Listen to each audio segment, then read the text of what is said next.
I will start by saying good evening, everyone. Thank you for coming tonight to our second session of our 8-part webinar series, Program Building a Coach Perspective.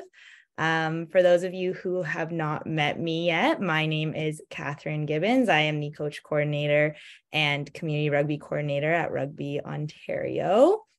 So before we get started today, I just wanted to go over a little bit of housekeeping for those individuals who might not know Zoom as well. As you can see, maybe in the bottom of your screen, you will see a Q&A icon, a chat icon, and a raise hand icon.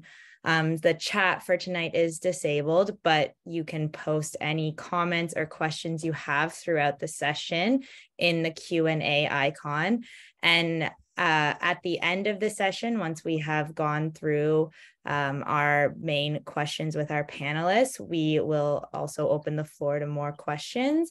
And at this time, if you would like to ask a question out loud, we ask that you use the raise the hand option, and we will be able to unmute you so you can ask out loud.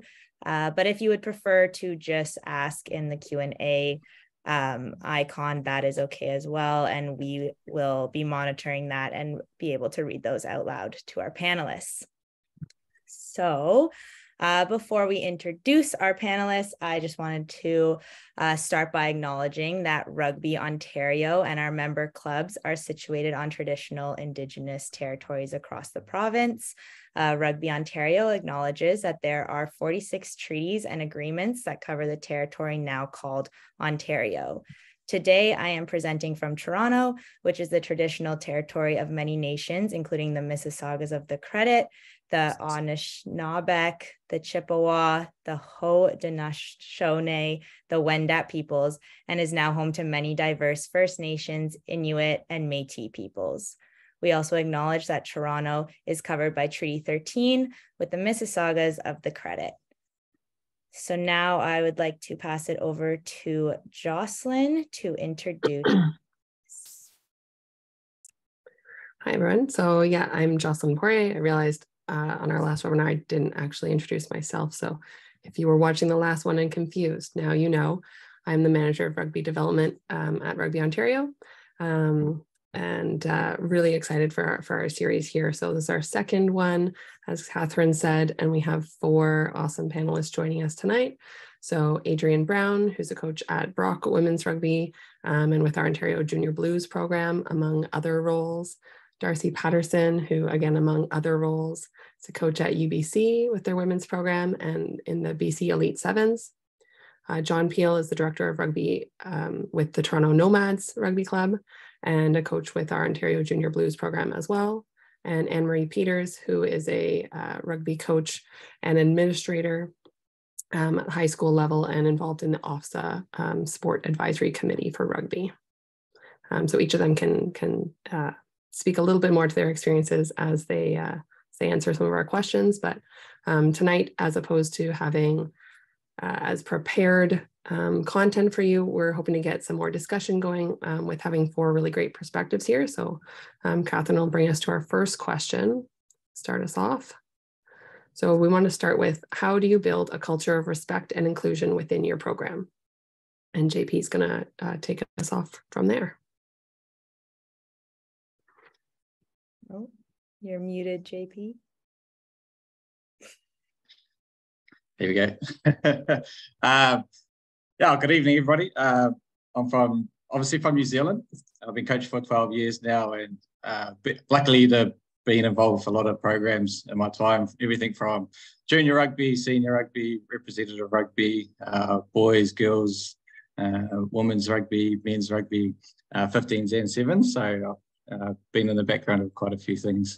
Also been a selector for our New Zealand Women's Sevens, our Blackfern Sevens. So been pretty special to be around that environment. We can see how special those ladies are when we talk about culture and inclusion. So I'm lucky to know some of those fine people as well. I guess first off, with culture and inclusion, I think when we talk about it, there's a lot of layers involved with culture. And this is just a quick perspective on some stuff that I think about when I'm building a program. So I guess the first thing off is there's three things that I kind of look at when I'm looking to build a program each year, and it's different every year for me. I don't think every team's the same, even if you coach the same team the year before.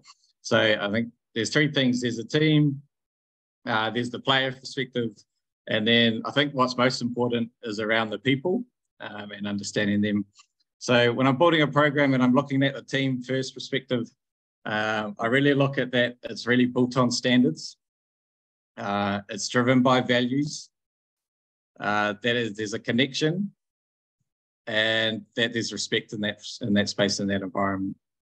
So built on standards, driven by values, connection amongst the people in the team, and respect of one another.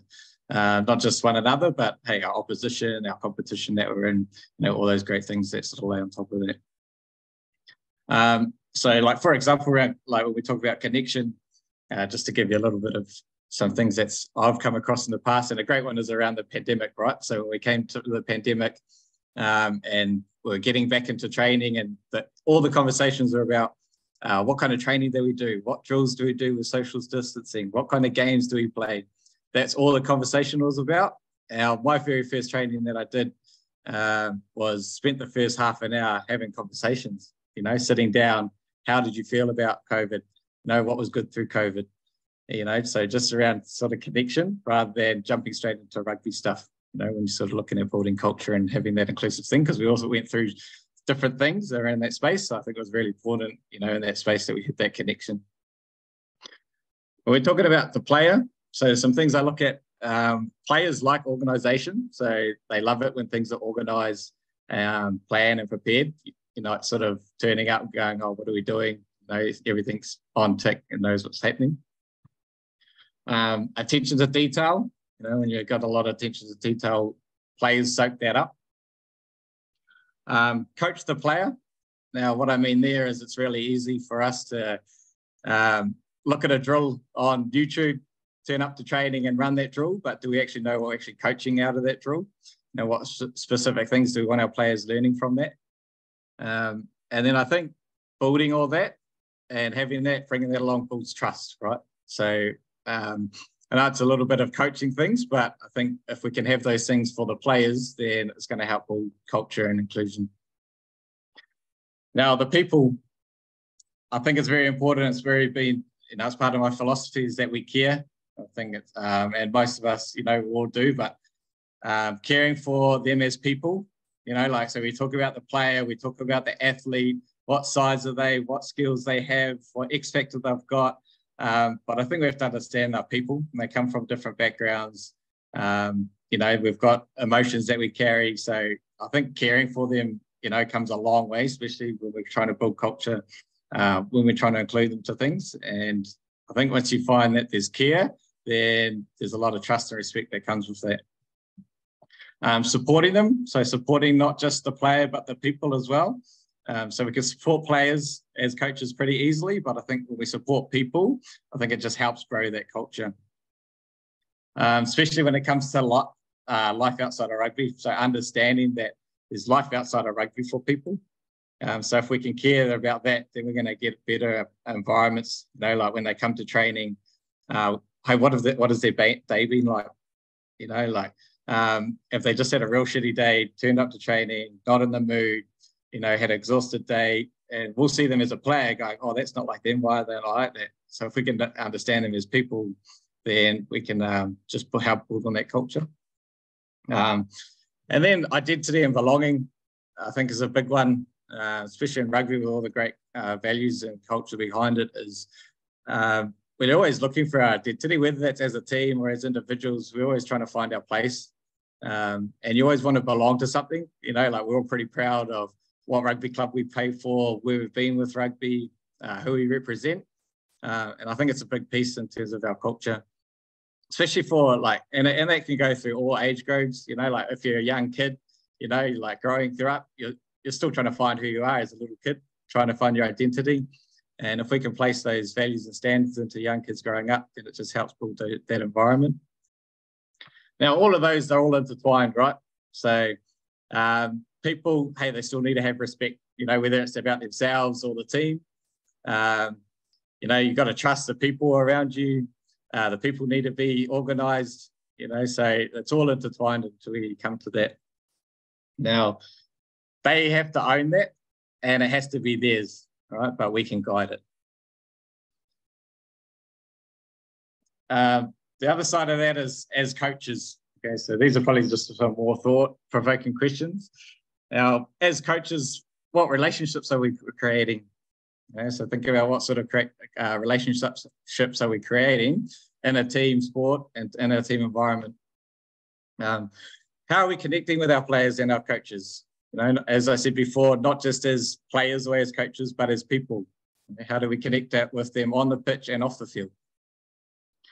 How are we connecting with them as people? As I said, I think that's probably the most important thing. How do we welcome people into a team?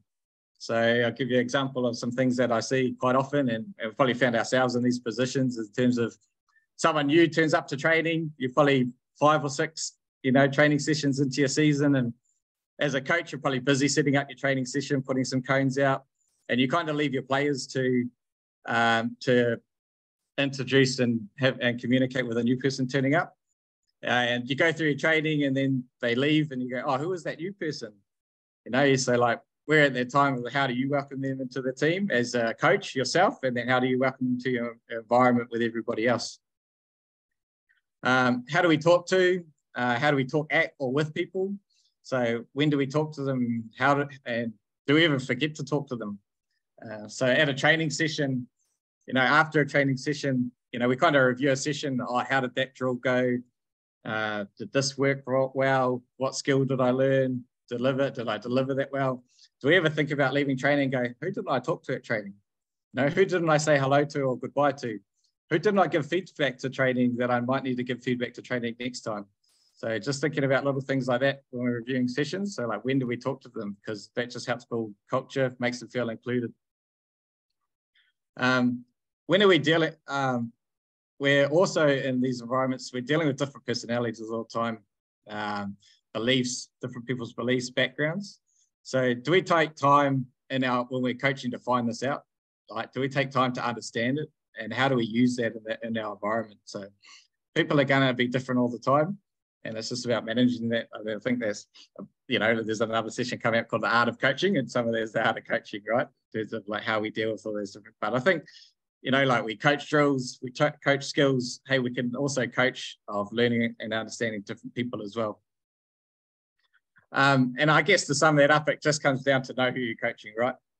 Am I coaching a 6-year-old that just wants to have fun running around? Am I coaching a full-time athlete that wants to play for Canada one day? Am I coaching somebody that wants just to come have the fun of it? And then behind that, right, do they have a full-time serious job? What sort of family background are they coming from? If we can know those things, then we're going to be able to help them in their coaching and team environment. Leading by example. So as a coach, we could lead all those things, all right? Like people will copy 70% of what you do and 30% of what you say. I've got a little story from a mate of mine. We use kids, right, as experiments, and he would go around picking up rubbish. So instead of telling his kid to pick up rubbish behind him, he would just go and pick up rubbish everywhere. He wouldn't tell his son to. He would just pick up rubbish everywhere he went. Was just pick up rubbish. And then one day his son comes in, Dad, look what I've got. And dumped a whole lot of rubbish, on his lap. Like just how proud he was and excited to see that happen. So that's just one example, right? How we can lead.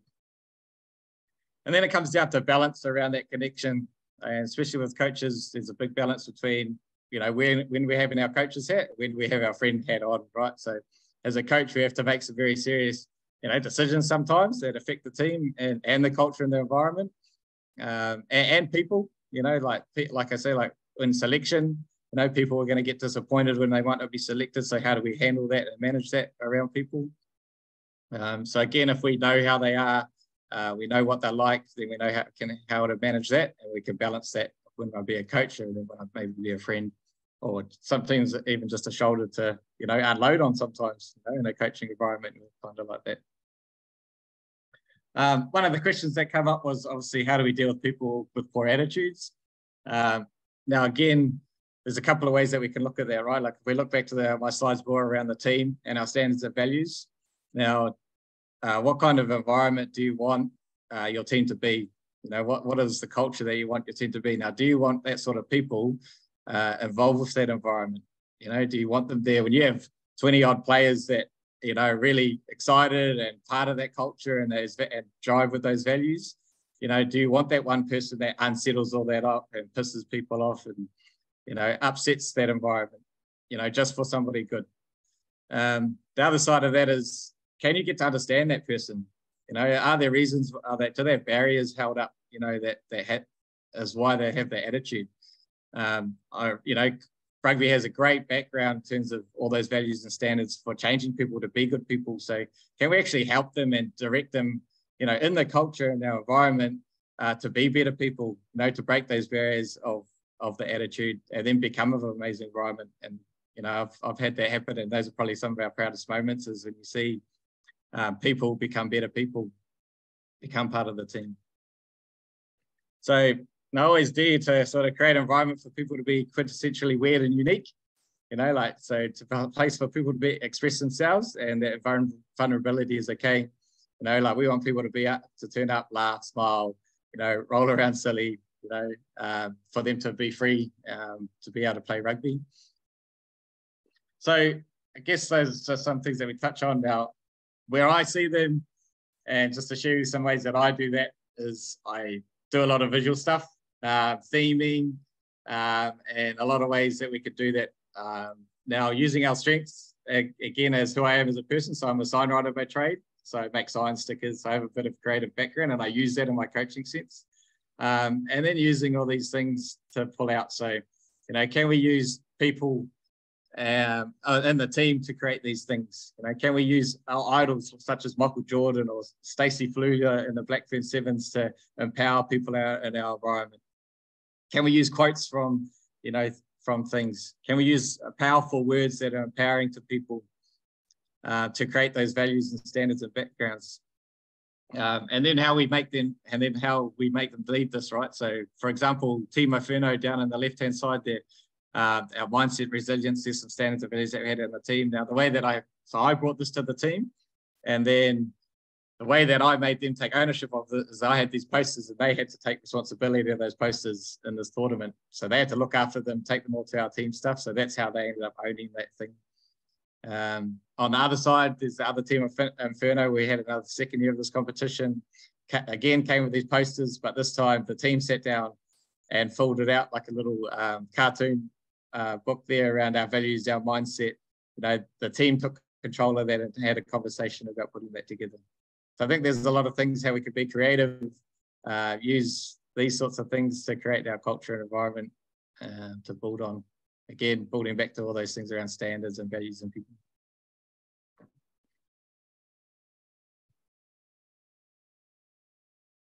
So those are just some things that I do to create, you know, our environments.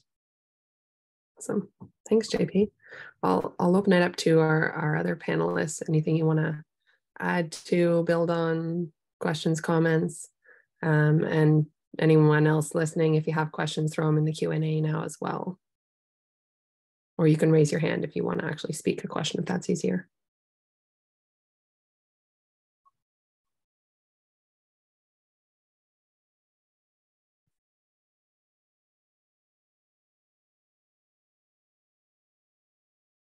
I can add something while other people are typing away there or thinking of some questions. JP, good job. That was awesome. Also cool, you were part of Ignite Sevens. Very fun.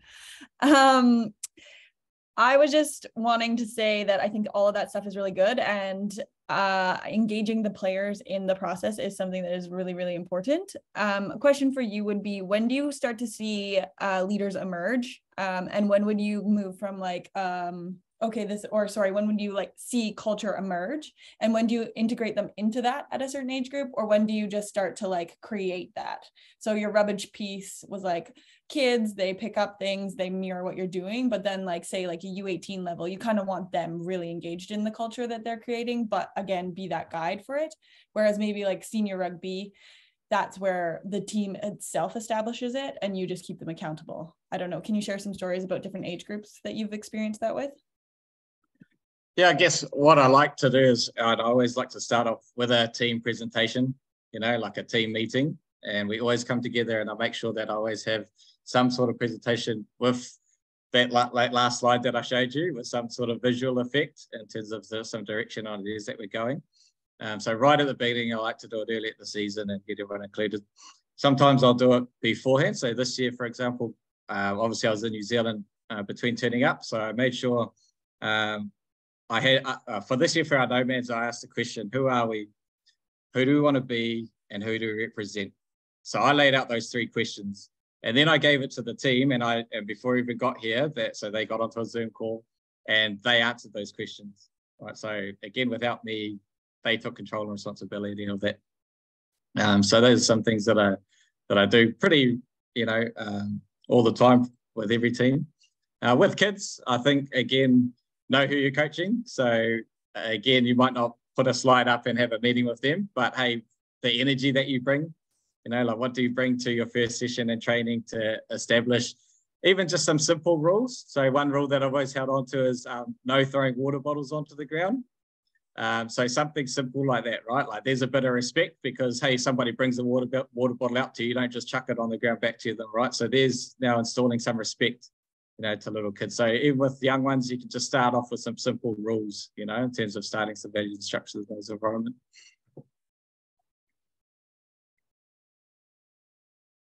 Does that answer your question? So I'm wondering if you, JP, or maybe anyone else too, wants to speak a bit to how does that apply to sort of respective match officials, respective opponents? Is that the same? Or is there are there extra pieces maybe that you want to speak to specifically to match officials and opponents? I think JP kind of, when he talked about that they are going to mimic what you do, 70% of what you do. And if you're questioning referees' calls, even not screaming and yelling, but if your mindset is that would have been out, or and just kind of questioning, which is probably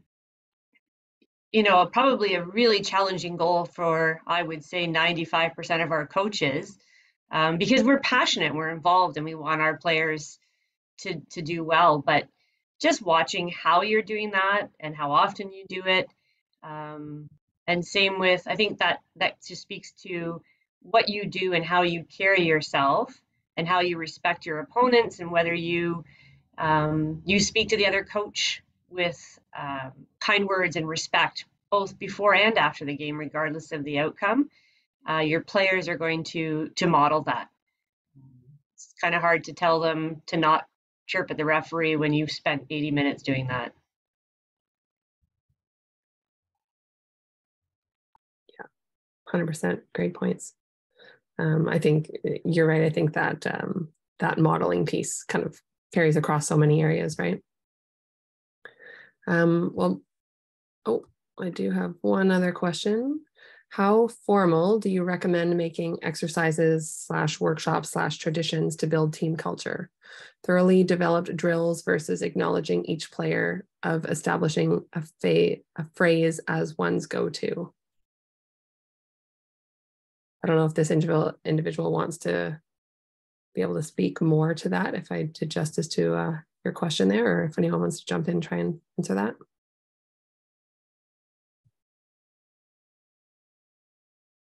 How would you sort of formalize that structure, I guess? So I think for me, there's sort of, when you talk about that sort of phrase of like that go-to, right? So if we want to just, I'd see, the first part you want more? Yeah, I would say that you need to be explicit depending on the age group.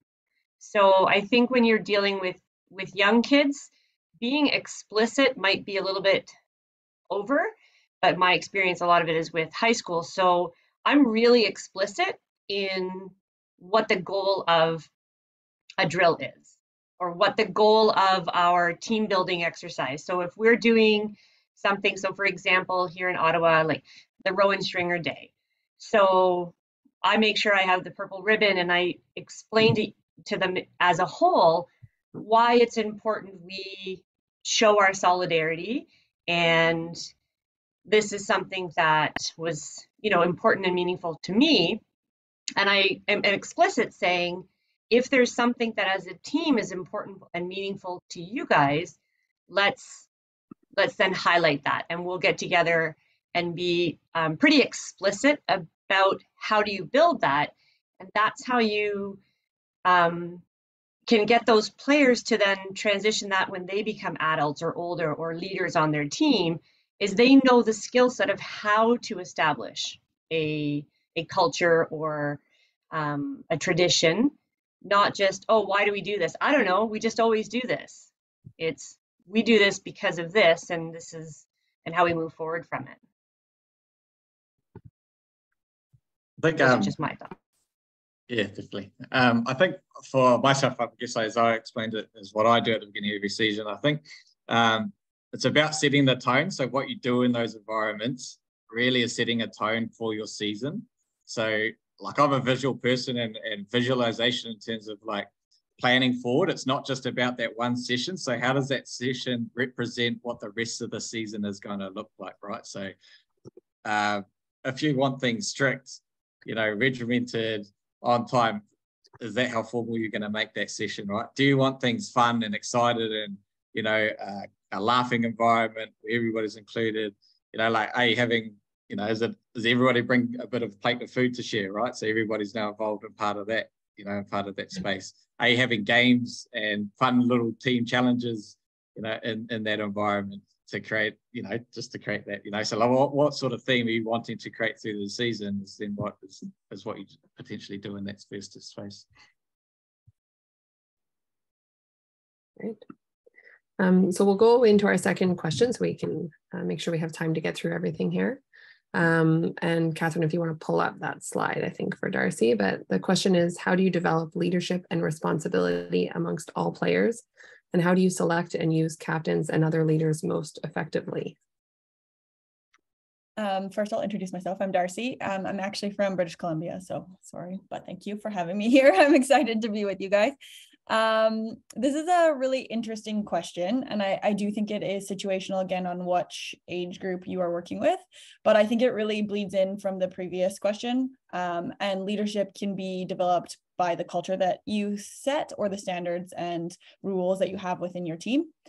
So recently, I just became a new member of a program, and I came in partway through their season. So it was interesting to be someone who kind of sat back and kind of saw the different leadership styles of the coaches, the different leadership styles of the players, and how we can develop that moving forward, because we have a program where you have these players year upon year.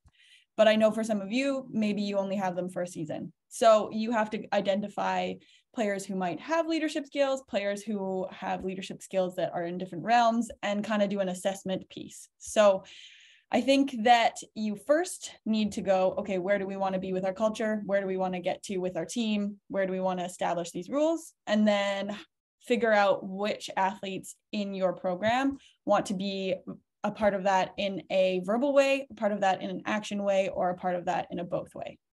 Not everybody leads the same way, and not everyone kind of adapts to the same leadership styles. So you also have to identify those characteristics within your team. So one of the ways to assess that is to watch. One is to ask. So maybe doing a little quiz or something with your players and saying to them, what does leadership mean to you? What style do you exhibit as a player on this team? What does your team mates, how do they contribute to you? And what does a leader do for you? Or what can you do for others, if that makes sense? And then yourself as the coach or the leader or someone within the hierarchy of the program, you need to establish what that looks like for you and how you can emulate that to your players and keep them accountable. So I don't know if anyone has looked at different leadership styles. For me, I'm a bit of a passive person. I'm a little bit quieter until I'm on the field and I'm really jazzed as a coach. But if I was a player, you wouldn't see that. You wouldn't see it that way. It would be a leader by doer. So I would be the one picking up the garbage. I'd be the one putting in the trash. I'd be the one kind of thanking everybody for what they contributed to the team. But I know that teams need people who are the loud people, the clappers, the let's go, we need this. And just making sure that you have established kind of who does what, when they are needed, and how to help those people emerge in those areas. Does anyone have any questions about that at this point in time? I'll let you think on that. And if you do, great. And then the captain piece. So for me, a captain can be someone that goes and takes the coin toss. It can be someone that is written down on a piece of paper that says, oh, you're the C. But what does that really mean?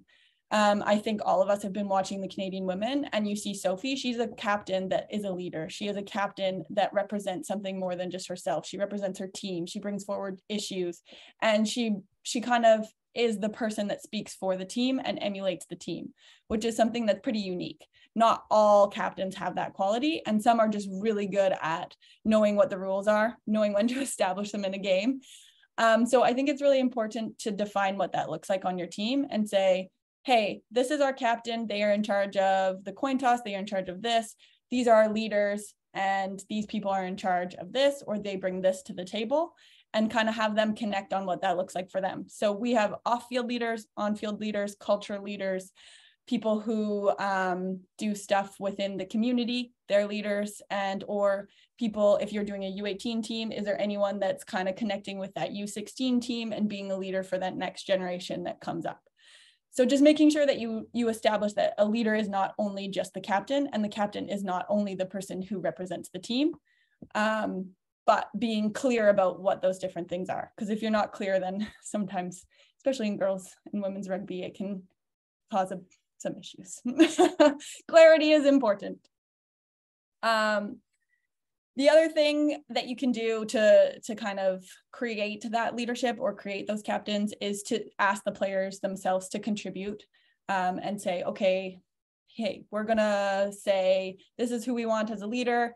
Can you guys please write down 3 people that you see as leaders and what qualities they exhibit for you and why you would select them, and not have your name attached to it. So it's just a open piece where you're not seen as someone who has said that, but you are someone who has said something about the leadership on your team. Then if that emerges with a clear winner as the captain, you can say the team has voted this way, this is who is our leader, and this is why they are a leader, and these are our pieces that we have individual leadership skills on.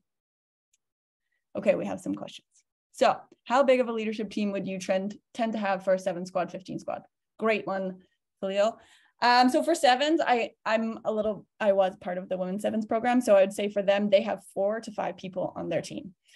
That was a new leadership group, and they each represented different parts of the team, but they were also the collective of the team. So one was in charge of off-field pieces like kit, keeping people accountable to what they looked like when they came to meetings, different things like that. And then someone was responsible for medical. So they were the conduit for anybody to the medical team, which might be different for most of you.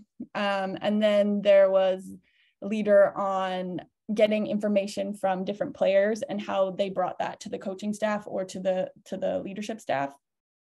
And then the last one was somebody who was in charge of food.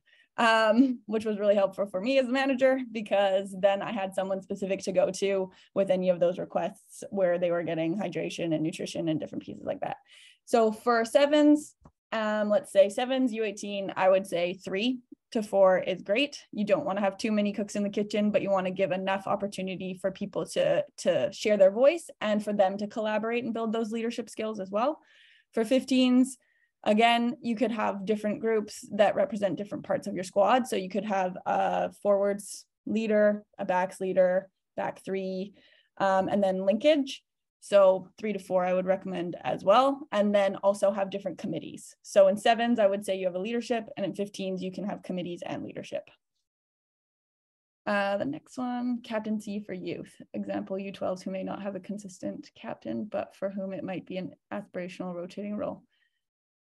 Yeah, that's a good one, Stuart. So that was kind of where I was getting with my question to John as well, is like creating that culture and kind of creating an opportunity for people to see what those next steps are, but not necessarily being completely integrated into them. So as a U12, I don't think you should have one captain. As you say, maybe it rotates, or maybe that captain is the leader of the day and they get to express themselves. So similar to like show and tell. You're like, okay, you're the leader of the day. What are you going to bring to the team? You get to represent our team to the referee or the game manager, and you're also the link to the other team. This is how we like to be seen, and giving them those little pieces of what they can bring forward and giving them the chance to see what they do. And then you can also have a leader within your team that day too. So you have one that represents your team to other teams, and one that is the leader within your team, that if you're scored on or you score, what are they saying to their teammates? How are they bringing up the energy? Doing different things like that. Did that answer your question?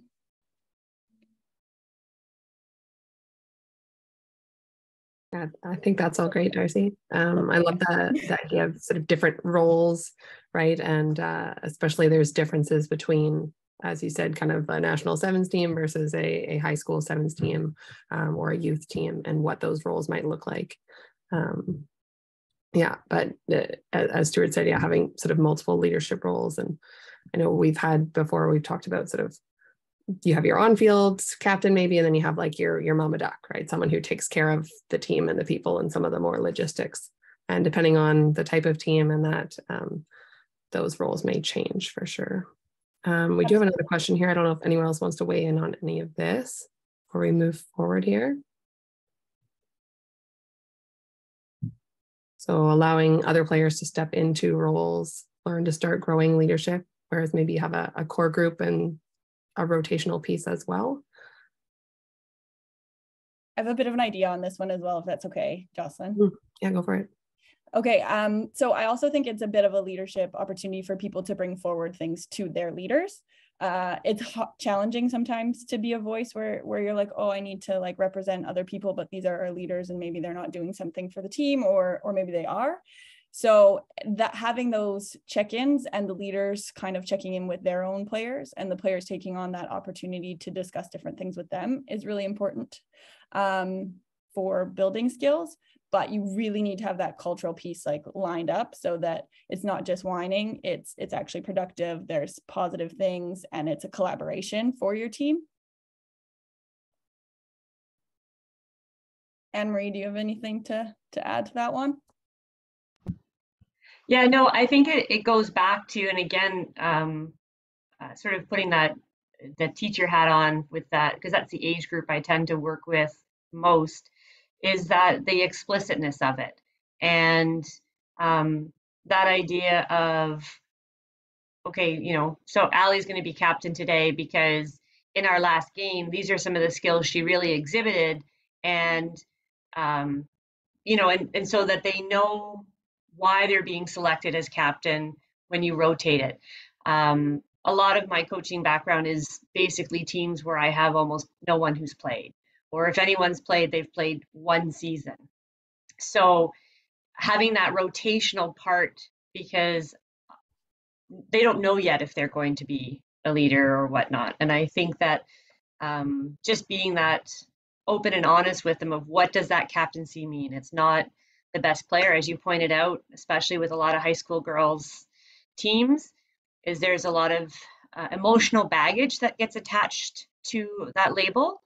And if you can unpack it and identify what that label is meaning on the day or to the team, then that kind of helps to separate some of that emotional baggage from it for them. I'll chuck in just a couple of little things. I guess like leaders let others lead, like leaders let others lead, and then silence. So sometimes as a coach, balance again of silence. So when can you step back, be quiet to allow others to lead? Like as coaches, we want to get in there, we want to answer questions, we want to give the questions, like when can we step back and actually be quiet, be a silent sound. And then something around that captaincy, and this is probably a little bit left out field, and I've actually experimented it a little bit this year and been thinking about it, is like, why do we have a captain? Yeah. So I actually used not having a captain, because then does that allow, so so like working through, like, is there purposes for, is there some good values around having a captain, in terms of, fellowship and, like the mental side of stuff. I'm really big on the mental side, so mental and emotional side, of like what it does for people, or in terms of having a captain to follow and lead. But then what if we don't have a captain? And then does that allow others to step up and lead? Because there's like, hey, we might sit back sometimes, they might be a natural leader. They might sit back sometimes and go, oh, I'm not captain, so I won't say anything because that's the captain's role. But as you said, be explicit about what those roles are. But does that hinder people from actually stepping up and be leaders, right? So if we have no captain, does that allow other people to step up and lead? And yeah, we have leadership groups and stuff like that, but then there's still that captain's role, right, that we will sort of take on. So been sort of challenging that a little bit this year. John, me too. And that's where like this one was kind of hard for me, because I've been exploring that too. And I was like, what? I don't actually, like during COVID, I really reflected on those things. And I was like, hey, having a captain is great, but really, like, what was it? It was to go and do the coin toss and to be like, oh, you're a captain today. But there's like so much missed opportunity with that for developing a stronger culture in your team and developing that leader piece where more people can be engaged in it. And I think that is an opportunity for us in Canada and across all of our provinces to kind of reflect on that and be like, okay, no, maybe it is this piece, or maybe it is like what you're saying, but making sure that it's like reflective of your leadership style as a coach too, and not just an experiment where you're like, I want to see what happens. It's like, it's actually deliberate. But I really like that you said that, because that is something I was thinking about too. Yeah, definitely. And there's also other sides of leadership. Like if you think about history and leadership role, like a William Wallace standing up on the battlefields of Scotland and leading your troops into battle, right? Like, is that another part for captaincy? Right? So yeah, layers to it. Totally. So Darcy, looks like you were maybe starting to answer this one here from Amanda, but the question is there anything else you do with your leadership groups to develop them further as people and grow their leadership styles? Maybe not necessarily rugby related. I tend to do lots of things that aren't necessarily on field. So like, let's use the BC Sevens. We had a trial the other day and there was only 20 U18s and then there was like 60 U16s. And it was a great opportunity for the U18s to kind of engage with those U16s and kind of teach them a few skills and kind of engage with them in a way that they're the leaders now. They're people that get looked up to and having to wear that role. And yes, that is rugby related, but also the non-rugby piece is like going to different community things or doing multi-sport events or coming up with projects that they want to do. So say there's something that, this is also rugby related, but not. There was a group that I worked with where they wanted to engage with all of the schools that were coming to their high school. So they came up with a project where it was inviting all of the elementary schools to a field and participating in 4 different sports so that those players could see all the sports that were offered at the high school, meet different people that they will be going to high school with in the future, but it was all player led. It was a suggestion from a teacher, but it was like all player led. They did everything. They were part of all of it. And the teacher was just part of the process. And I think being able to do things like that really grows their leadership and their investment in the program. And that's something that we talked about a lot at UBC recently at the Nationals was we can say all these things, but are they actually invested in what you're saying? And how do you create those opportunities for them to be invested? And things like this, where you're a leader and you're doing things outside of just your team or just yourself, is a way to build that. I think even like what in JP's slides, how he had like the group dressed up as clowns or other silly dress, and that's something that in the school is something I really try to encourage and have them be leaders in saying. So if there is, the Spirit Week in school, that I reach out to them and I make sure that they all know that it's twin day, and I will make sure they can all wear their jersey so they're all twins together. Or if it's whatever the theme of the day is, that they have an identity within the school as the rugby team. And then within the rugby team, there's usually a core group of girls who have that by nature. So usually those of us around the table, we will be ones that would dress up like clowns. We probably wouldn't need. So identifying those kids that don't need much encouragement to do it, and having them do those kinds of, like you said, Darcy, like community involvement things. So things in the school where people will look and be like, oh, that's the rugby team. They always participate in spirit days. Or, you know, if there's a Terry Fox, whatever we're doing in the school. And so when you look at the club, that's something else too, where you can say, okay, as a club, you know what, we're going to go to this park, not where we practice, but this Tuesday on our practice night, we're just going to go and pick up all the garbage. And, you know, building that, and you start to see that different leadership style. The ones that are not the leaders on the field, they're like, come on, let's go. It's the ones that aren't looking for a tree to sit underneath and just, you know, flip through TikTok, that are actually going to do the activity. Community is a big piece to that, right? So like, are there things as a rugby team or people that we can do to our community? So can you get your rugby team and set them up that somebody takes leadership of this to raise some money, or, you know, do a food bank run, you know, to donate to your local, you know, charity or something like that? So can you, get your team involved in the community, and then can you get leaders or your leadership team to take control and lead that, right? So it's, you know, helps people when we give back to spaces, and then that grows us as people, then that'll grow us as leaders in a team as well. Yeah. All right, I'm going to move us on to our next question, but if there's more thoughts on leadership, I'm sure it'll tie into some of these other pieces as well. So a big question here: how do we effectively recruit, develop, and retain athletes? We do everything that we've just talked about. So really, when I look at my notes, and that's really it, is that you effectively recruit in a purposeful way. So it's not just a blanket sort of like putting up a bland poster that is like, want to play rugby? Call this number, or check out this website, or follow this Instagram account, or whatever, however you're using social media to recruit your players. It needs to be much more purposeful and individual. So what makes your team unique, and what is going to bring that player to have a second look at that poster, or to, if you have a social media presence, you know, what is going to encourage someone to follow you? Are you just, you know, retweeting or reposting things? Do you have original content? So for me, in the school, I use a lot of recruitment of my senior athletes. So I give them a clipboard and I send them out at lunch, and I say, you have to go, and I want you to talk to 3 girls to see about coming out and playing rugby.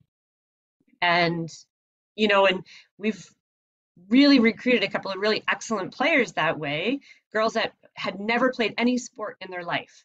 But because a grade 12 student came and sat down with them at lunch and said, hey, would you want to play rugby? They came out and they were exceptional at it. So it's purposeful and it's individual when I'm talking about recruitment.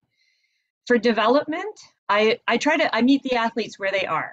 So as I said, a lot of my experience is with grassroots. People barely even know what a rugby ball looks like. No one's parents played. They have no idea. And so meeting them where they are, because as JP has said, you could have a library of rugby drills that they do, the All Blacks do, or you follow the England protocol, or you follow Rugby Canada. But if you've got athletes that have never played an organized sport, you have to meet them where they are and build that into it, and have a way where they can all feel successful, so not doing a 12-minute run on the first day of training.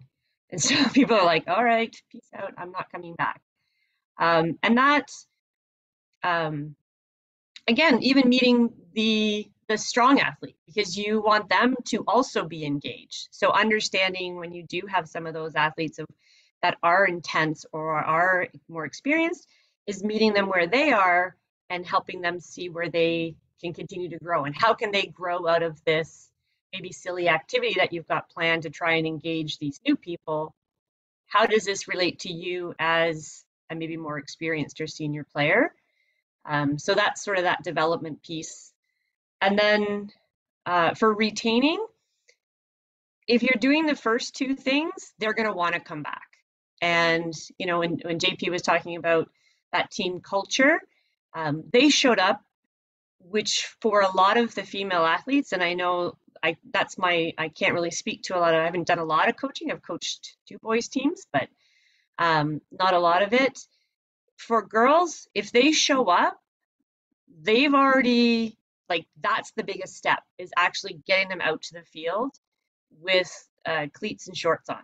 And if you can do that, and their first experience is something where you've met them where they are, they'll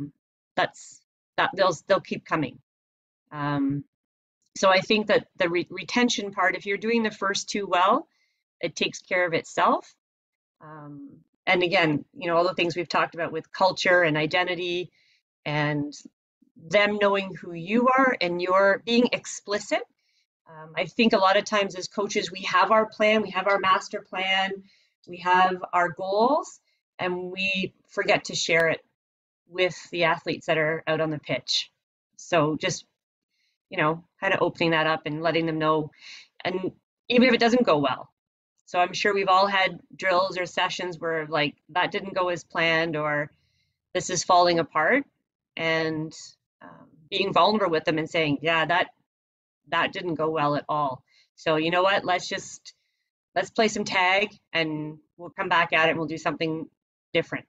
So those are just a few of the things that I've been successful with. And again, so recruitment is purposeful and individual. Development is meeting them where they are. And then retaining is just taking care of itself when you do the other things right.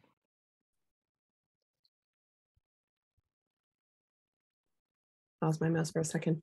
Anne-Marie, maybe to build on some of that, you or others feel free to jump in here as well.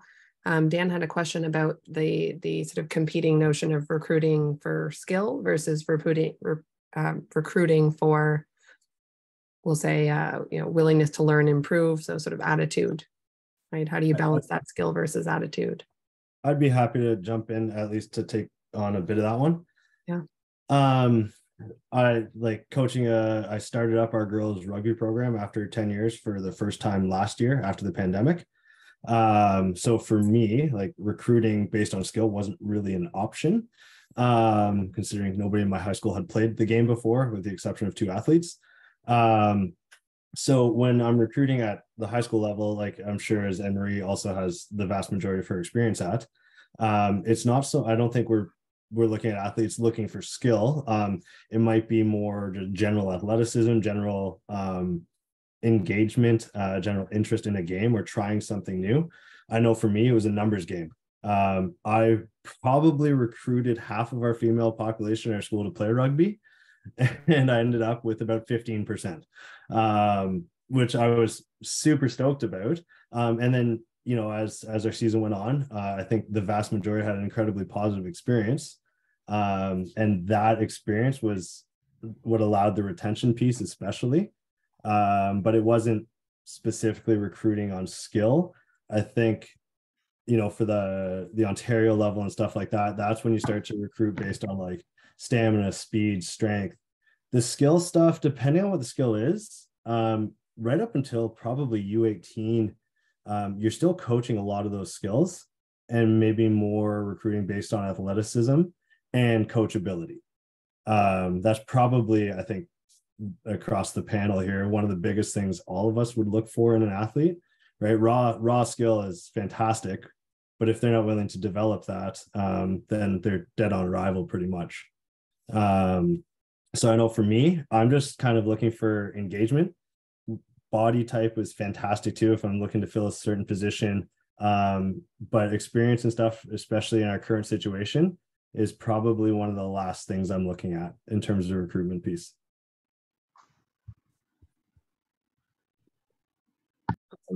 Darcy, I think our audience is maybe more grassroots level here, but I'm not entirely sure.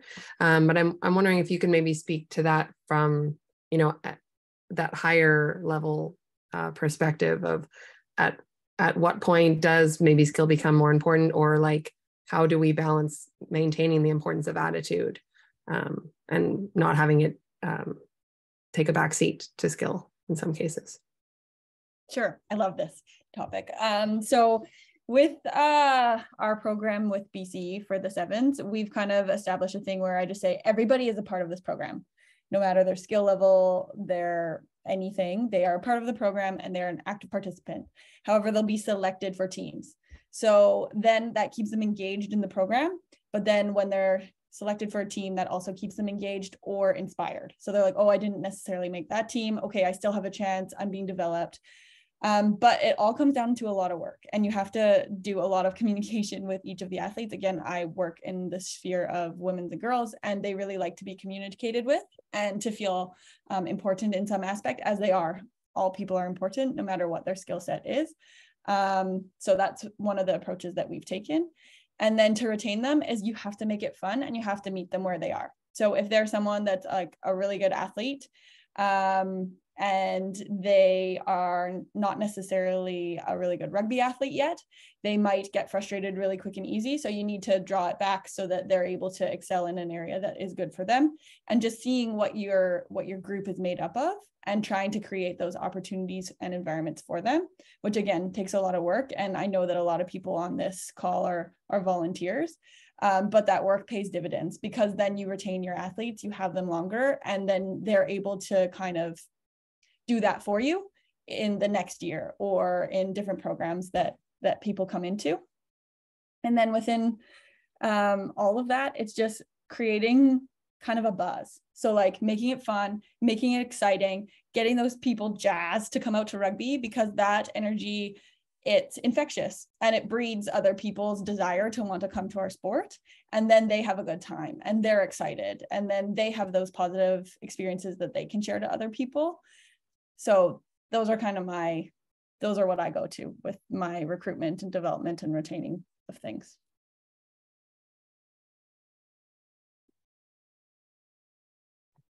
Anybody else?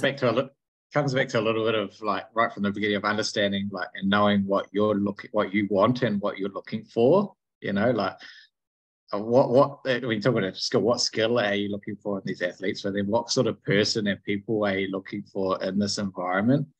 You know, like are you looking for somebody that is going to have longevity to learn and improve and get better, you know, or do you just have your X factor? So we used to always talk about your shouting talent and your whispering talent. Right, you're always going to have your shouting talent that's going to stand out to you, jump out at you because they have that skill or X factor in a game. Or where's the whispering talent of that, you know, that workhorse, that somebody that goes and works, or that somebody that when they come off the field, they go straight to right to their book, or they come and ask you for questions, or they can have good, honest conversations with you, right? So like what sort of people, again, you know, what are you looking for and what do you want in your environment and your culture?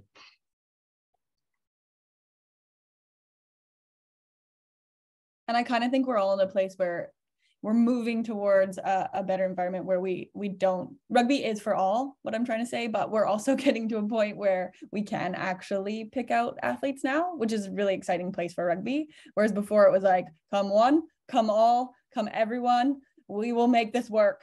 So it's kind of a new space for our sport. And it's one that I think we can all kind of learn from each other in. And it's, again, that same thing is like, why do we have captains? Well, why do we recruit? Why do we do this? And it's to create those environments, but it's also to give opportunity. And sometimes people are late entry athletes. Sometimes they're early entry and they're only ever done rugby. And they might hit different peaks at different times, but it's just being open to that and being aware of the opportunities that you create for them as coaches as well.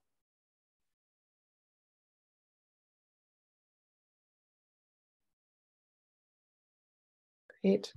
All right. Well, thanks, everyone. Let's go maybe to our fourth question.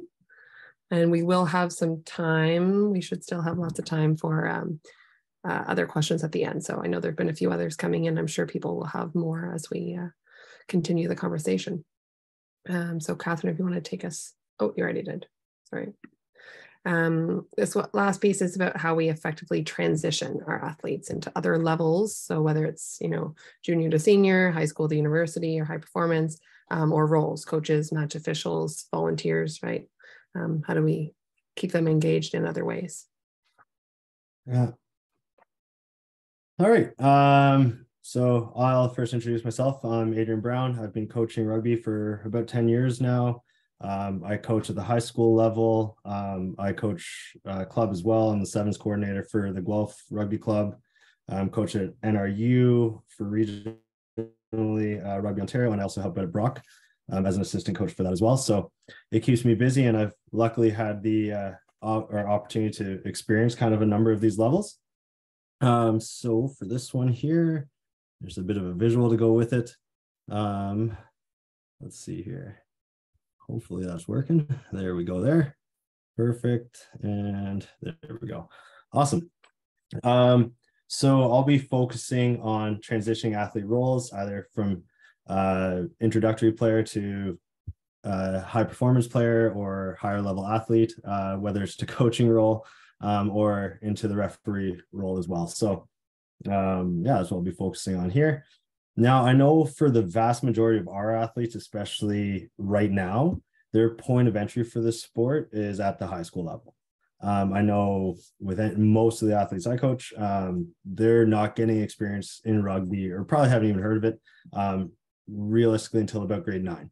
Across Canada, we have about 8,000 registered at that.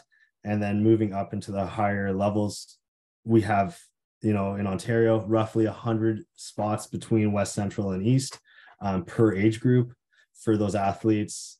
We've also got the Union College option, high performance academies. And then should they kind of move into different avenues, there's also coaching and referee. So one of the biggest things I find to help development of the athletes that I've coached is kind of encouraging them to pursue rugby outside of the high school or even club level if they're playing through the summer, and take it on at another level, whether that is going to be as a coach, whether that's going to be as at a winter academy, honing some of their skills, whether that is taking an introductory to reffing course and helping ref the minis or U12s, whatever it might be, as they work their way up that way too. So I know in Ontario, this is our current pathway here, from rookie rugby. If they get introduced early on, I'd say the vast majority are coming at the high school level right now. Hopefully they're moving on to play club, but I know even from high school, hopefully the bigger schools are getting 20-30% playing club rugby. And then I know like lots of encouragement from our end, but typically by the time we get to that level or that point in the season, from the introduction, most of those kids have already signed up for something else in the summer at this point. Then they can move on to the provincial teams. And then there's the graduated level where they're either moving up to OUA or college level, national age grade teams. And then should they pursue more, there's the senior blues for the women's side, Arrows Academy for the men's side. And then obviously, as we've seen recently, the senior teams. So hopefully that's the end goal for some of our athletes, but definitely not the pathway for the vast majority of them.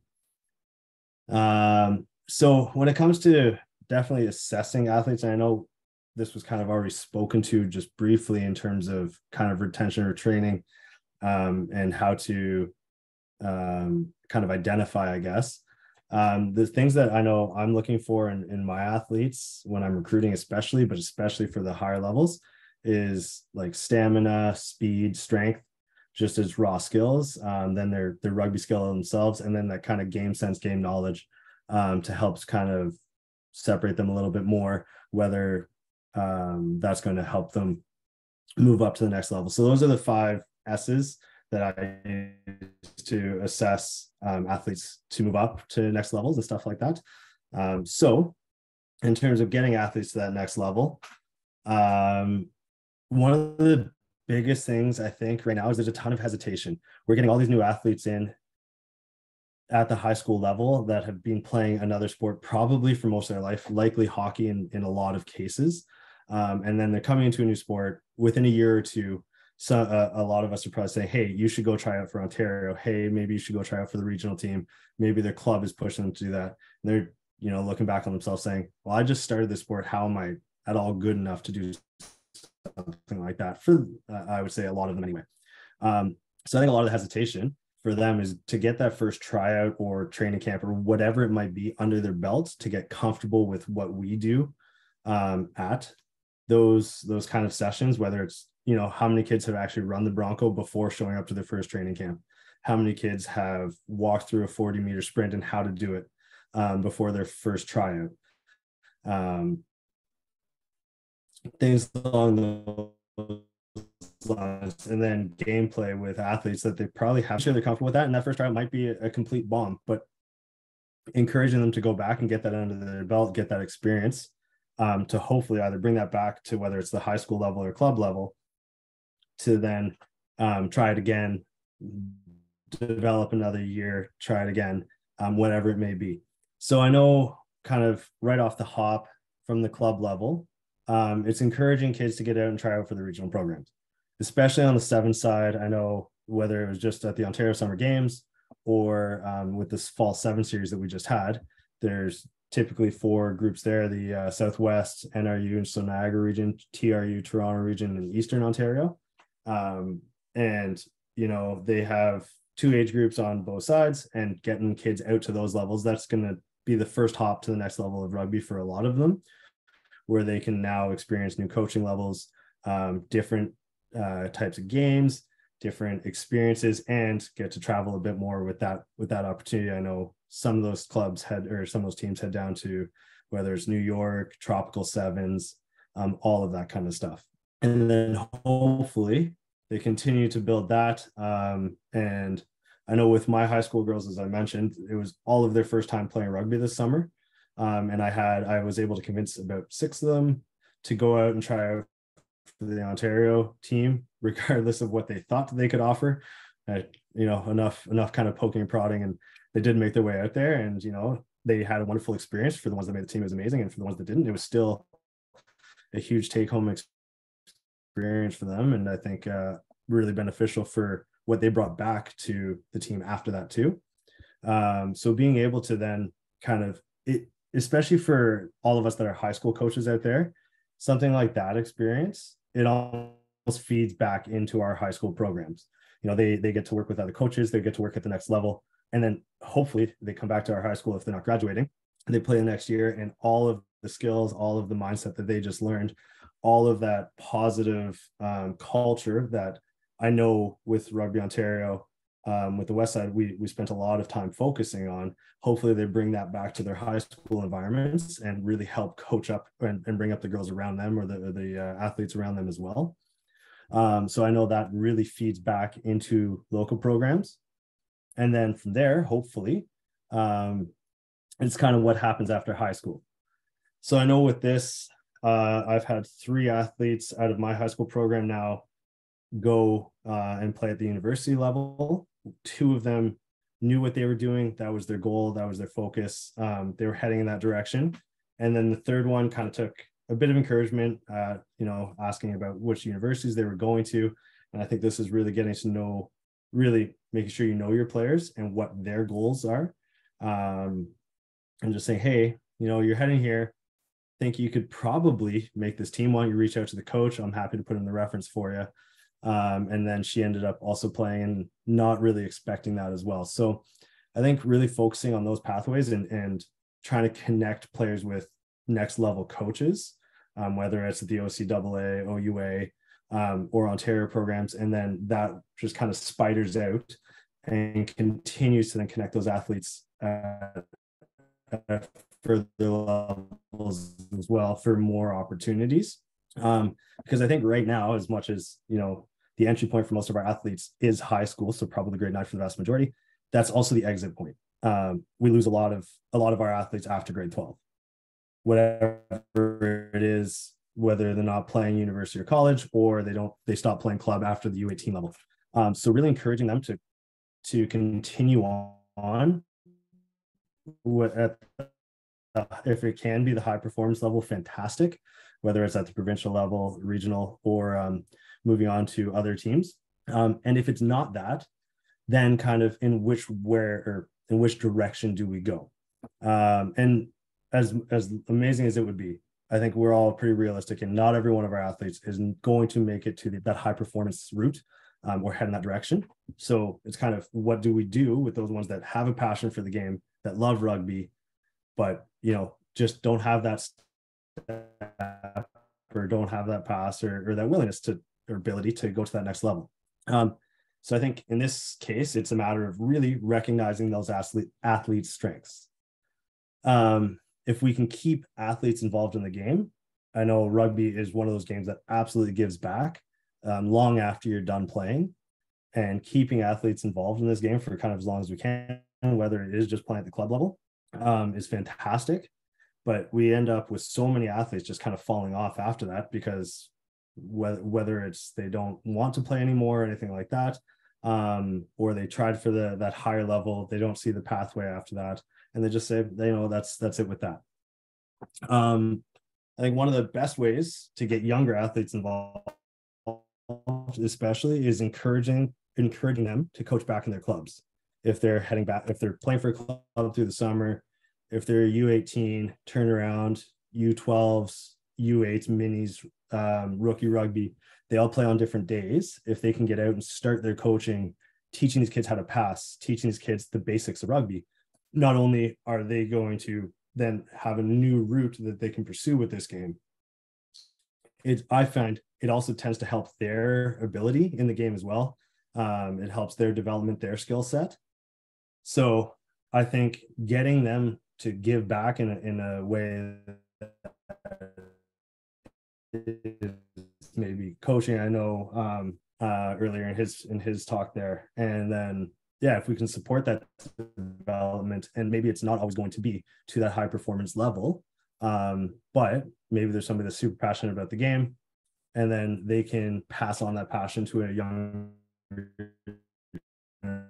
generation, and that keeps them connected at the club level and maybe gives them another avenue to pursue to a higher level as well. Same goes for young referees. I know in Ontario right now, we have a massive shortage. I don't think there's any argument there. And I know in our region in particular, there's very few referees stepping onto that field that reflect the age of our players. They've been around for a while, and it's fantastic that they're still helping out, because we aren't getting that new contingency of referees coming in. You mean Chaps doesn't speak to the youth of today? Is he still reffing? Who's that? Chaps, Brian Chappell? He might be. Oh, okay. So it's just it's a matter of, if we can transition these young athletes into then that referee role, it gives them another avenue. And there's, I think, two great cases for success there, where we've had Mo Chowdhury coaching at the reffing at the international level there, who was a high school player, and then he continued to pursue and put his time and effort into the reffing side of it. And then we had Julian Zussman as well, who used to play for our national team, and now she's reffing on the national or the international 7 circuit as well. So those are two, I think, great examples of people that kind of transition their roles. And Maggie as well. Maggie Cougar is also a Ontario girl who's now was reffing at the World Cup. There you go. Fantastic. So again, it's another avenue that I think doesn't really get explored anywhere near enough, unfortunately, because as coaches, again, and rightfully so, I think we're focused on the athlete development in game. And then, they kind of walk out our high school doors a lot of the time, and we might see them again on an OUA field or an OCAA field, but that might be it. Maybe we play a club game with them or against them down the road. But again, this is an opportunity for them to then continue to build and give back to the game. And then I know with club coaching as well, or just that coaching role at NRU, one of the big things is we've had 2 ex-athletes come back this year and coached our U15 girls at the Ontario Summer Games, which was a fantastic experience, because they know what that experience was like for them when they played. And they were able to pass that on to our athletes, who I think only benefited from having those 2 athletes, Abby Wade and Kendra Cousineau, come back and coach them. So again, both of those athletes are athletes that are board or national level athletes that are coming back to coach at a regional level, which is just fantastic. So I think for all of this, it really comes back to, mentoring those roles, realizing what an athlete's ceiling might be, and then mentoring them as a coach maybe. You've got maybe a fantastic little scrum half who runs the field, but isn't going to pursue the next level. Well, she probably sees the game really well and could be a fantastic coach for a minis game, right? You've got maybe an absolute scrum monster who's playing on the men's side, and same deal. Can then, go back to coaching you 16 boys. And it's always nice for those kids to see those athletes coming back and giving back too. So I think the biggest thing there is really starting these athletes young, giving back to the game that way, because not only does it benefit our clubs, benefit our own programs, but it also is going to benefit these athletes in a massive way. So yeah, and that also keeps that engagement piece regardless of the role. And then lastly here, there we go. So just providing opportunities for success, I think it's one of the main reasons I think all of us coach, right? Whatever that success might look like, and more than one pathway, right? Hopefully, there's a kid from all of our teams making their way to a national program and putting on a Canada jersey. But that is unlikely. But hopefully it's more likely that maybe we'll be coaching against some of our athletes one day, or seeing them reffing some of our games, or seeing them reffing on TV or coaching on TV. And that's just I think a more well-rounded approach, recognizing that what that athlete's ceiling might be, and then helping encourage them into that pathway, hopefully as they're still playing. So yeah, that's, I think, like really taking that big picture approach, especially as a high school coach in particular, is a big deal for me, and finding what's best for that athlete, right? So I think in terms of encouraging athletes either to high performance pathway, reffing, coaching, whatever it might be, helping them experience that and providing that mentorship and success and opportunity for them is huge. So yeah, that's it for me there. Great.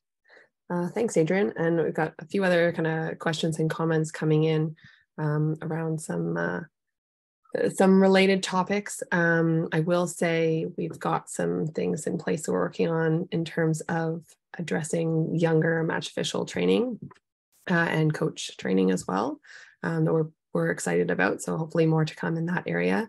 But if any of you want to jump in, I know this piece sort of that Nappy's brought up here, supporting our athletes who aren't necessarily looking to ref coach, but how do we engage or re-engage in some cases the junior to senior transition, or those who've gone on maybe to play at a higher level, and how do we re-engage them in the club senior system? Because I know we have those drop-offs at different levels. So if anyone has ideas within sort of not a team, but a whole club or larger picture program idea. I think culture, which I know is massively what JP talked to, like the club culture there is a big piece.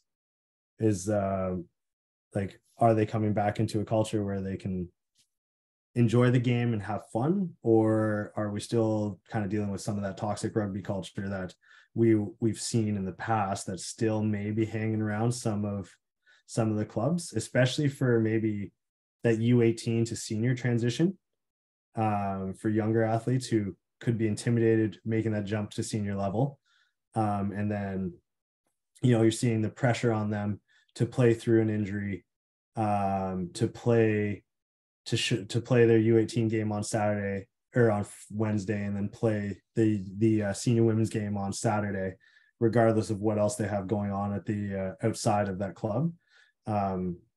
If we can get the club culture in that positive space, as JP was mentioning earlier, I think that's going to go a massive way to helping retain some of those athletes that are just there for the more fun or social aspect.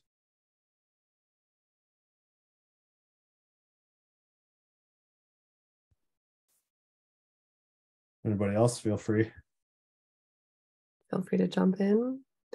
We have another comment here. Any tips for managing ambitious athletes and parents who want to play up an age grade but may deteriorate the numbers for their age grade team? Often, at least for girls, if one athlete wants to play up, then their friends do too. And before you know it, half the team wants to play for the higher age grade, and the lower age grade struggles to keep numbers where they need them. So a bigger question here about sort of playing up and age grades, but if anyone wants to kind of jump in on how they maybe manage culture in that sense. I would love to, if you will hear from the BC. This is a big issue in BC as well. I used to run all the girls and women in BC, so this was something we saw a lot of, and we just had to be pretty clear with all the parents and all of the people within the clubs that were leaders. What are we trying to achieve? And if we have a short-term focus, which is like, oh, well, they want to play up because they want to be better, then that's always going to be the way that it goes. And you sometimes have to be like, okay, what's our long-term goal here? Our long-term goal is to have competitive environments for all ages in 2, 3, 4 years.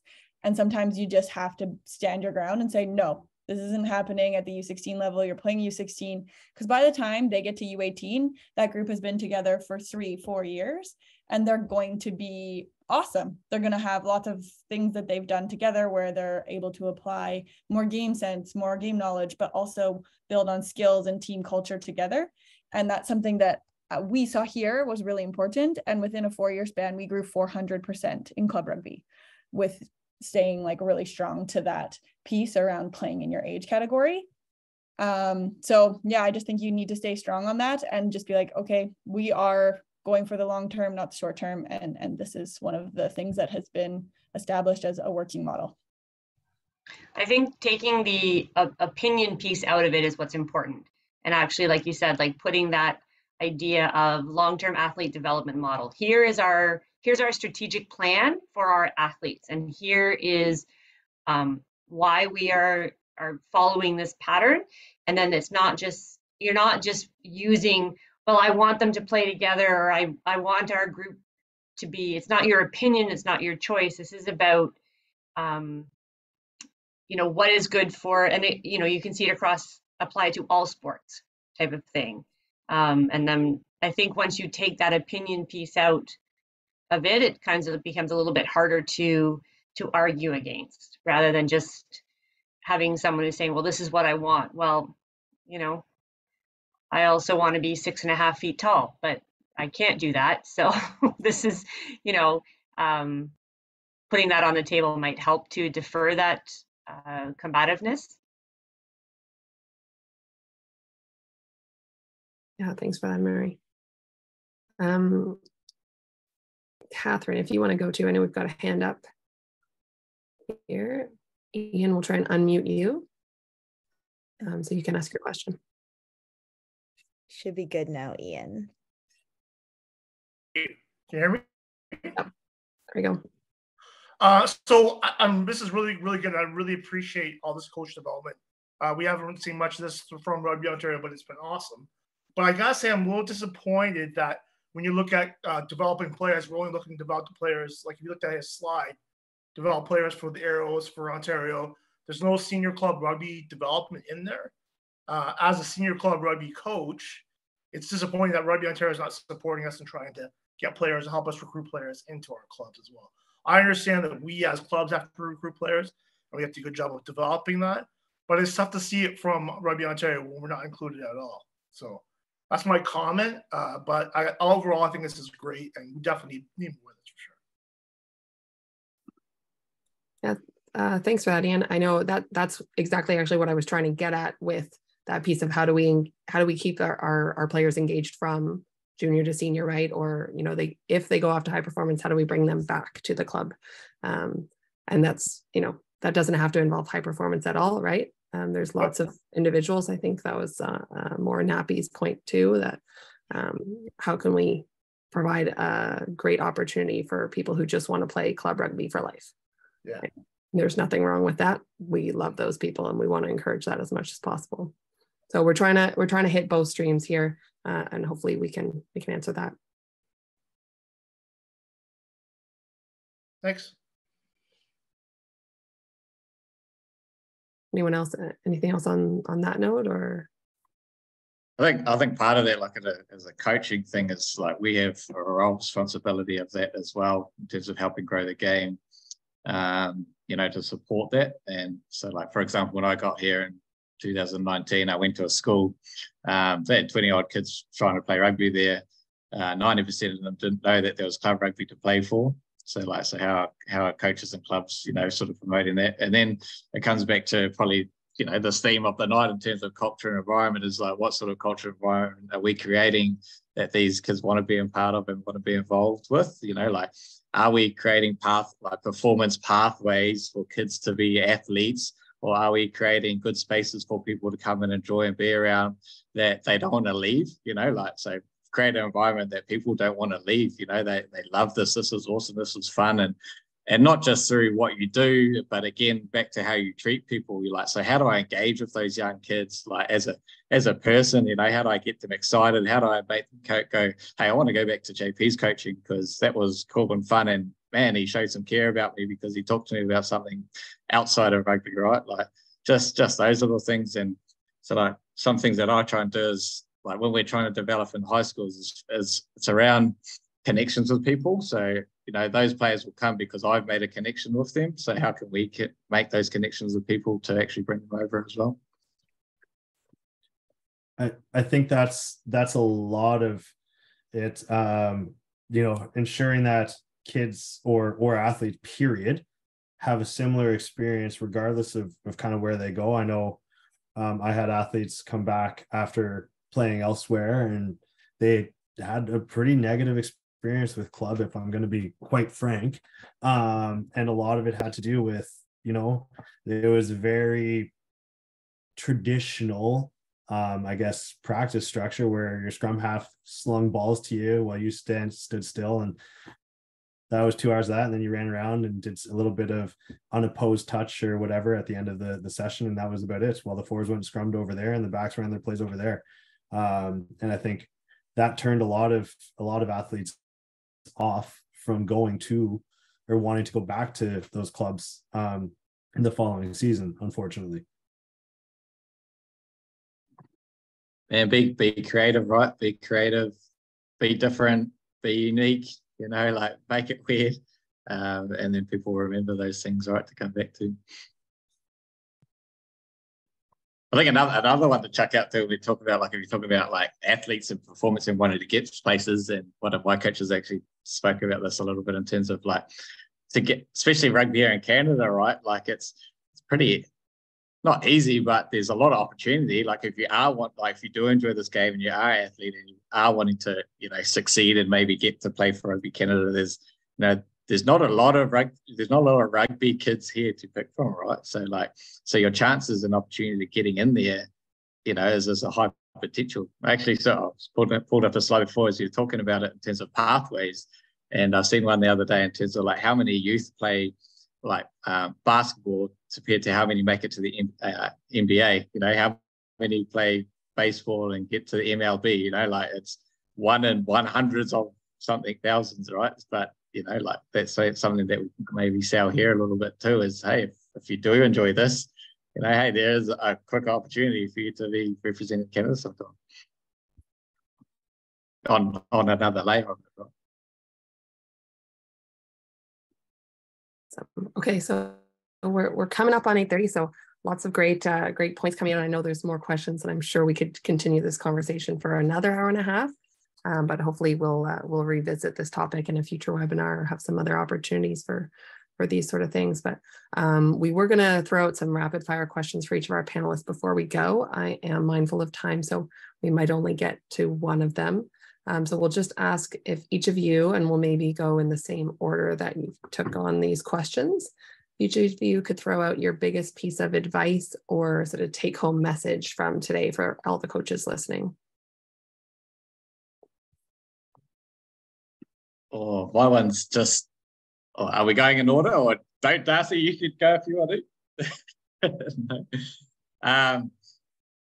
My one's just, again, like my biggest thing is the people. Really like just care and understand the people that you're working with, you know, like understand that they are people, whatever age group, right? Like they're always going through something, whether it's identity or growth or learning or work at home as you get older, like. So I think just that care piece of people, and that they're not just athletes, You know, like, yes, there's the athletes piece to it, but it's just around the people, right? Like, build people, build better people, and then the people's just going to enjoy the game more, right? The other people next to you is going to enjoy the game because they're good people around you. So I think if we can really build good people environment, then the rugby will take care of itself. I wanted to go first because I wanted to say that. No, but it's very true. Like, the people pieces is what we're here for. And rugby is a great vehicle to develop good humans. And I think that's why we all love rugby. We've all had an experience in it that has made us a better person or has given us an opportunity to grow as a person. And I think that those are the things that we need to continue to share. So yeah, okay, someone made a big hit but they actually contributed something that they didn't know they could do, or they went on a big run and scored a try, and it's like, oh yeah, they backed themselves, they built their confidence. So just remembering that the on-field skills are actually pieces that they bring with them off-field, and sometimes they bring those off-field things to practice, and you can be that person for them that helps them through that. So building off you, John, you said it more eloquently, but I think that is the biggest piece to keep at the forefront. Eloquently or the? Pardon? Might have just been the accent. Oh yeah, it always sounds better with an accent. It always sounds better. It sounds like he knows exactly what he's talking about. Exactly. For me, I think it's about trust. And so when you look at when you're playing your experiences, you have to trust that your support is there. You have to trust, your lifters in the lineouts. You have to trust your locks in the scrum. You have to trust your fly half is there if you're a scrum half. And so as a coach, you have to put your trust in your athletes, and then they'll put their trust in you as well. So when you are building your team culture, you can have your own ideas, but if there's not that back and forth of trusting each other and having a place where you can express yourself and be unique, or as JP has said, be weird. I think unique might be a little bit of a softer word than telling them they're weird. But yeah, it's about that trust. And then, as there was some in the comments about mixed abilities, if there's trust there, when you have somebody who has a different set of abilities than what are neurotypical, your athletes are going to trust you to include them because you've built that trust. Yeah, like, just I think the trust piece, the enjoyment piece, develop, or what JP said there about knowing or supporting your athletes. And I think the biggest one with any program, and I think everybody's kind of touched on it a little bit, is just kind of leaving it better than you found it, whatever that might be.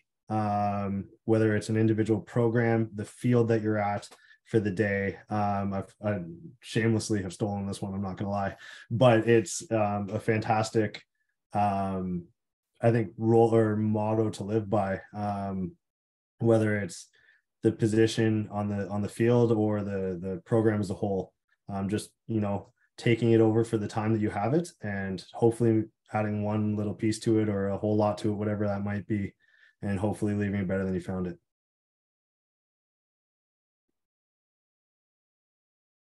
Awesome. Thanks, Adrian. I'll let Catherine wrap us up here.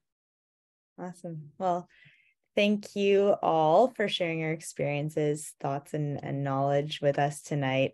I really enjoyed the discussions I was had and learned a lot of great tips about creating team culture, building strong athletes, strong people, and strong leaders.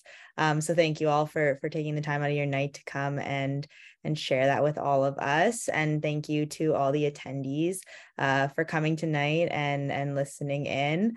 I hope you enjoyed this session. And just as a reminder to everyone that this will be recorded and shared at a later date. And also that we do have webinar 3, which is Coaching Sevens Rugby, happening from 7 to 8:30 p.m. on Wednesday night as well. So that's all I have to say. I don't know, Jocelyn, if you have anything you want to weigh in. But if not, then I hope everyone has a great rest of their night. Thanks everyone for joining us, and hopefully we'll see you on Wednesday.